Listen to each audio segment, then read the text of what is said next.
Amazing place, and it won't be crowded, and you'll have an amazing experience with the Northern Lights. And I already have a question that why do you call yourself a travel investigator? Did you not hear my speech? Yes, I did. Then you know. But you The reason I call myself the travel detective is because I'm not talking about lovely London or beautiful Bermuda. Anybody can tell you that.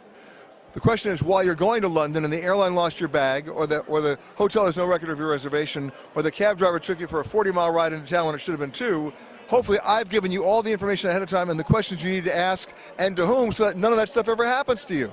That's what I do.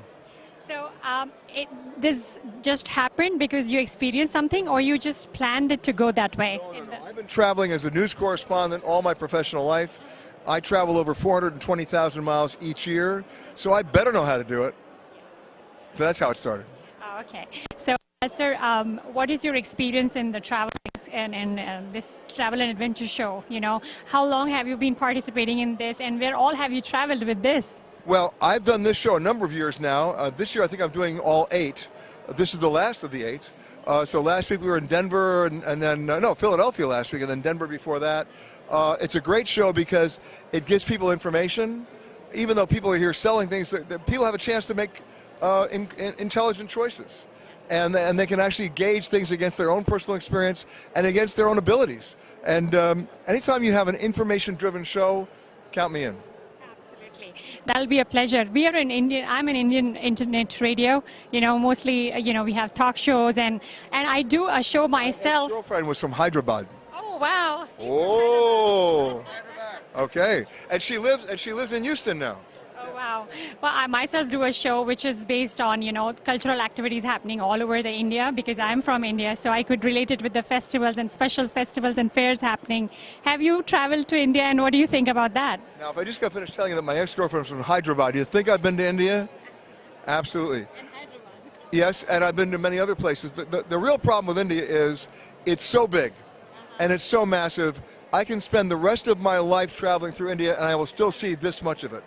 It's so amazing, Kerala and all the beaches, and of course Mumbai, and where? Oh, well, Goa, where all the crazy American hippies are still hanging out, right? Come on. Indian hippies too. But all those places, for me, are special because in the world of hospitality, I put India on the same par as my friends in Thailand. They have refined and defined hospitality, and you feel very special when you go because everybody is so nice to you. So lastly, they don't deserve to be that nice to me. I don't deserve it, but it is. You've been criticizing them? I've been spoiled by them. They're great. Yeah. Well, we spoil everyone, definitely. So what is your most favorite destination in the whole wide world? I mean, you travel so much. I'm sure it must be very difficult to pick one. It is very difficult to pick one, but my criteria might surprise you.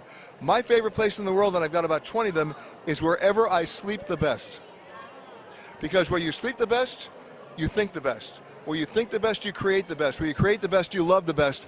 You experience the best, but it all starts with where you sleep the best. So that is the criteria, but what is that destination where you sleep the best? I had 20 of them. Oh, okay. And I'm not going to, no, the reason why I'm not going to give you a couple because I sleep the best there. If I tell you, then you wake me up. You're dreaming. Right. Yes. But everybody has one. You have one, your cameraman has one, everybody has that place where they sleep the best, and you protect that place. That's the place you want to go back to. What would be your last message for my radio?